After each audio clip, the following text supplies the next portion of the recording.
Hello जी, क्या हाल चाल। मैं हूँ Rajeshwari and welcome if you guys are new in my channel and welcome back. अगर आप न्यू नहीं हैं तो आपको पता होगा कि मुझे ऑर्गेनाइज्ड रहना कितना पसंद है, लेकिन मेरे घर को ऑर्गेनाइज्ड रहना पसंद नहीं है। भाई कमरा इतना जो अस्त व्यस्त तुरंत हो जाता है, मुझे समझ नहीं आता है क्यों।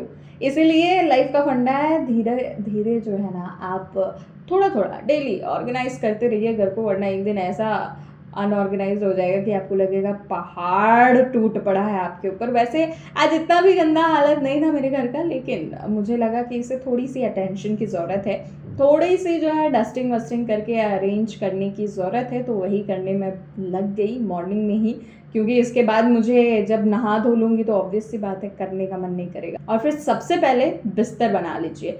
कोई भी डिक्लटर करने जाओ ना, बिस्तर अगर आपका सेट है तो आपको लगेगा ओ माय गॉड, इतना बड़ा चंक जो है मैं अपने कमरे का ऑलरेडी ऑर्गेनाइज कर चुकी हूँ, तो आपको ईजी लगेगा। लेकिन जितना ईजी बिस्तर बनाना लगता है ना, उतना ईजी है नहीं यार। इस बिस्तर में बेडशीट को टक इन करने में इतनी मेहनत है जितनी मेहनत तो आपको सच्चा प्यार ढूंढने के लिए नहीं करना पड़ेगा। हाँ सही बोल रही हूँ, कभी बिस्तर एकदम टिप टॉप लगा करके देखो, फिर आप बोलोगे कि हाँ राजेश्वरी आपने सही कहा, ये बिस्तर लगाना जो है ना, थोड़ी सी तो इसमें ज़्यादा ही मेहनत है।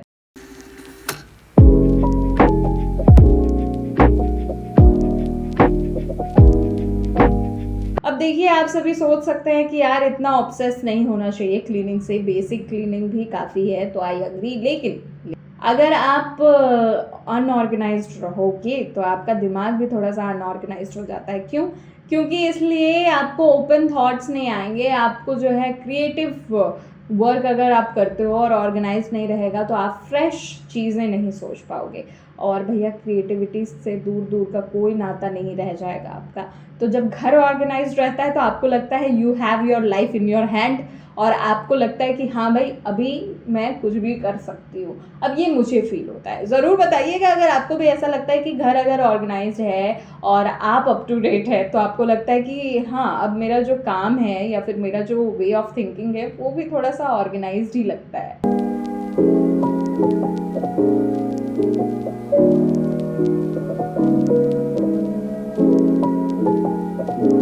साइड टेबल को देखा तो वो काफ़ी ऑर्गेनाइज्ड था, टू माय सरप्राइज, यस। लेकिन जब स्टडी टेबल को देखा तो ओ माय गॉड, मुझे लगा कि भाई मैं कर क्या रही हूँ, मेरा कमरा इतना गंदा कैसे हो सकता है।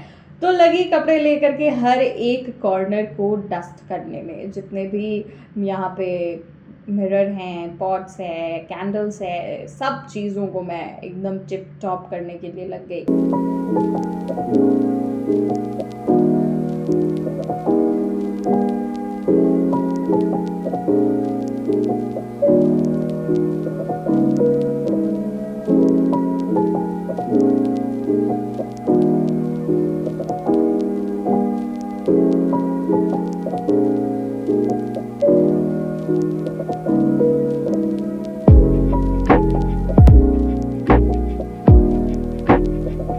और ये जो कॉर्नर है ना, इसे मैं सोची थी मैं नहीं साफ़ करूँगी, आई मीन नहीं ऑर्गेनाइज़ करूँगी, क्योंकि यहाँ गंदगी कुछ नहीं थी, बस चीज़ें इधर उधर थी। बट मैं सोची यार जब कर रही हूँ तो कर ही लेती हूँ, क्योंकि मेरे पास समय नहीं था, मुझे काम भी करना था। पर जब लगे हैं तो एक ही बार कर लेते हैं। आपके मन में भी ये ख्याल आएगा जब आप साफ़ सफाई करने जाओगे कि इसे छोड़ देते हैं, लेकिन ट्रस्ट मी, हो सके तो उसे भी आप टैकल कर लेना, एक बार में सारा काम ख़त्म कर लो आपको। क्योंकि जब सफाई कर लो उसके बाद ये लगे कि यार ये कॉर्नर छूट गया ना, तो आपको वो गिल्ट होगा कि इसे भी कर लेना चाहिए था। तो वो गिल्ट ना रखो, थोड़ा थोड़ा हर जगह कर लो। और भाई डीक्लटर करने की सबसे बड़ी तकनीक यही है कि डेली आप थोड़ा बहुत चीज़ों को जो है ऑर्गेनाइज रखो, तो इतना जो पहाड़ बन जाता है ना साफ सफाई करने का, वो नहीं होगा।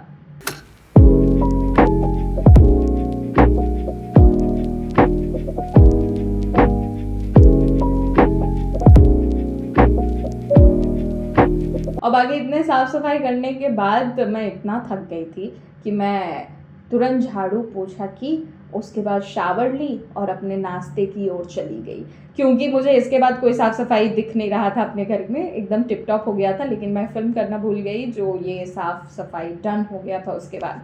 तो thank you so much for watching this video and do subscribe if you like the video. Bye bye, take care, love you मेरी जान।